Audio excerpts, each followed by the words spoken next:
Injured patient আছেন, ওনারা আমাদেরকে তাদের সহমর্মিতার হাত বাড়িয়ে দিয়েছেন। এই মুহূর্তে আমাদের এই হাসপাতালে জাতীয় চক্ষুবিজ্ঞান ইনস্টিটিউটে 42 জনের মতো রোগী ভর্তি আছেন। এদের মধ্যে থেকে আমরা যাদেরকে আমাদের যে বিশেষজ্ঞ টিম রয়েছেন তারা সিলেকশন করেছেন। প্রথম ধাপে আমরা 20 জনের মতো সিলেকশন করা হয়। আরও আমরা 6 জনকে স্ট্যান্ড বাই রাখছি। আমরা এই 26 জনকে ইনশাল্লাহ দেখাতে পারবো এবং আমাদের সর্বোচ্চ চেষ্টা থাকবে। ওনাদের সাথে আমাদের সকালে কথা হয়েছে যে 42 জন রোগী আমাদের এখানে ভর্তি আছেন, সবাইকে ওনারা হয়তো দেখার জন্য সময় দিবেন। ওনাদের এই দেখার প্রথম কাজ হচ্ছে, যেহেতু এটা ফার্স্ট মেডিকেল টিম, ওনারা দেখে রোগীদের চোখের কন্ডিশনটা বিবেচনা করে যদি মনে করেন যে এখানে কোনো স্পেশাল টিম ওনাদের পাঠানো দরকার according to their severity, according to their speciality, যেমন কর্নিয়ার যদি কোনো প্রয়োজন হয়, রেটিনার কোনো ডাক্তারের যদি প্রয়োজন হয়, ওনারা যদি আজকে পেশেন্ট দেখার পরে যদি মনে করেন যে সেকেন্ড আরেকটা টিম আমাদের পাঠানো দরকার, ওনারা পাঠাবেন।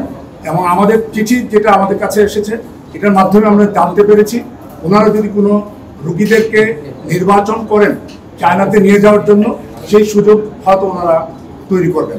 আমাদের এখানে যে এক্সপার্টাইজ টেকনিক্যাল সাপোর্ট রয়েছে, কিন্তু দিনের শেষে যে গুলিতে আহত রোগীরা, এক চোখ বা 2 চোখের মধ্যে গুলি ঢুকে গেছে, আপনারা সবাই জানেন গুলি লাগার পরে যেটার আউটকাম, গুলি লাগার আগের যে অবস্থান ছিল সেই অবস্থানে ফেরত যাওয়ার সম্ভাবনা কম।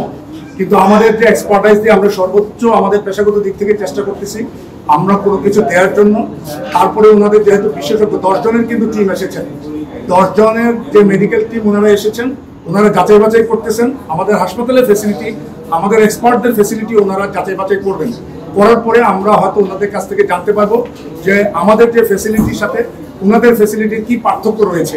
এবং আমরা চাচ্ছি যে যদি কোনো এক্সপার্ট টিম এখানে আসে, আমরা আনানোর জন্য সর্বোচ্চ চেষ্টা করতেছি, তাতে করে আমাদের ডাক্তাররাও টেকনোলজি ট্রান্সফারের মাধ্যমে তাদের নতুন কোনো টেকনিক আমাদের ডাক্তাররা আয়ত্তে আনতে পারবে। নির্বাচিত করেন যে কোনো পেশেন্ট আমরা নিয়ে যেতে চাই, আমাদের সর্বোচ্চ সহযোগিতা থাকবে এই ব্যাপারে।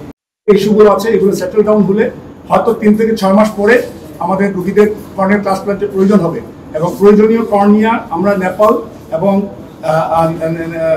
দেশের বাইরে থেকে, ইভেন মার্কিন যুক্তরাষ্ট্র থেকেও আমরা কর্নিয়া পাওয়ার আমাদের সম্ভাবনা আছে এবং আমরা নিশ্চয়তা পেয়েছি সেবা ফাউন্ডেশনের মাধ্যমে। গতকালকে আমরা যে মিটিং করেছিলাম এবং এট দ্য সেম টাইম কালকে ইটালি এবং এর আগের সপ্তাহে আমরা ইউরোপিয়ান এবং লন্ডনের ডাক্তারদের সাথে আমরা টেলিকনফারেন্স করেছি।